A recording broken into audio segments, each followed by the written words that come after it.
রাতে কলকাতায় দূষণ শব্দ দূষণ কমলো।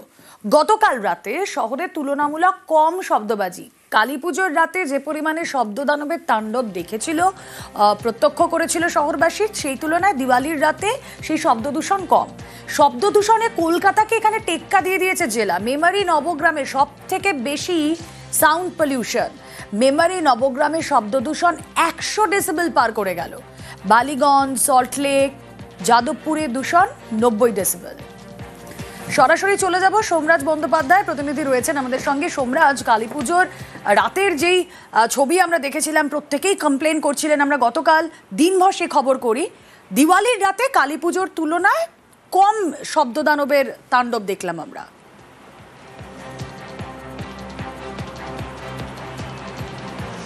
দেখো, কলকাতায় শব্দ দূষণ খানিকটা কম হলেও জেলা কিন্তু শব্দ দূষণের ক্ষেত্রে অনেকটা এগিয়ে আছে। বিশেষ করে কয়েকটি যে পরিসংখ্যান যা উঠে আসছে তাতে দেখা যাচ্ছে পূর্ব বর্ধমান জেলা, কোচবিহার জেলা, হাওড়া জেলা, এই জেলাগুলিতে শব্দ দূষণ তুলনামূলকভাবে অনেকটাই বেশি ছিল কলকাতার তুলনায়। পূর্ব বর্ধমান জেলার মেমারি, নবগ্রাম এই এলাকাগুলিতে শব্দ দূষণ 100 ডেসিবেল পার করেছে। কোচবিহারের দিনহাটা মিউনিসিপ্যালিটি এবং তার সংলগ্ন এলাকায় শব্দ দূষণ 100 ডেসিবেল পার করেছে। হাওড়ার কয়েকটি এলাকায় শব্দ দূষণ 100 ডেসিবেলের কাছাকাছি এবং কোথাও কোথাও 100 ডেসিবেল পার করেছে। তুলনামূলকভাবে কলকাতার যাদবপুর, টালিগঞ্জ, বালিগঞ্জ এই এলাকাগুলিতে শব্দ দূষণ কোথাও কোথাও 90 ডেসিবেল, কোথাও কোথাও 90 ডেসিবেলের সামান্য বেশি দেখা যাচ্ছে যে পরিসংখ্যান উঠে আসছে।